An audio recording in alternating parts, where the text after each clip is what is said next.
গুম হওয়া নেতাকর্মীদের ফিরিয়ে দিতে জাতিসংঘ সহ আন্তর্জাতিক মানবাধিকার সংস্থাগুলোর হস্তক্ষেপ দাবি করছে বিএনপি। অবিলম্বে বাংলাদেশ সরকারকে গুমের ঘটনা বন্ধ করতে নির্দেশনা দেওয়ার জন্য জাতিসংঘ সহ আন্তর্জাতিক মানবাধিকার সংস্থাগুলোকে আহ্বান জানান দলটির মহাসচিব মির্জা ফখরুল ইসলাম আলমগীর। একই সঙ্গে যেন গুমের শিকার সবাইকে ফিরিয়ে দেওয়ার নির্দেশনা প্রদান করা হয়।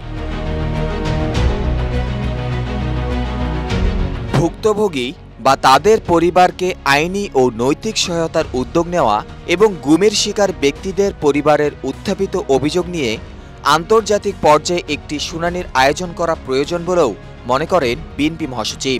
রোববার গুম হওয়া ব্যক্তিদের স্মরণে আন্তর্জাতিক সপ্তাহ উপলক্ষে এক বাণীতে তিনি একথা বলেন। বিএনপি মহাসচিব বলেন, এই পরিস্থিতি থেকে বেরিয়ে আসতে হলে বর্তমান শাসন ব্যবস্থার পরিবর্তন ঘটাতে হবে। একমাত্র সুষ্ঠু নির্বাচনের মাধ্যমে গণতান্ত্রিক সরকারের পক্ষে সম্ভব মানুষের নিরাপত্তা নিশ্চিত করা, কারণ নির্বাচিত সরকারকে জনগণের কাছে জবাবদিহি করতে হয়।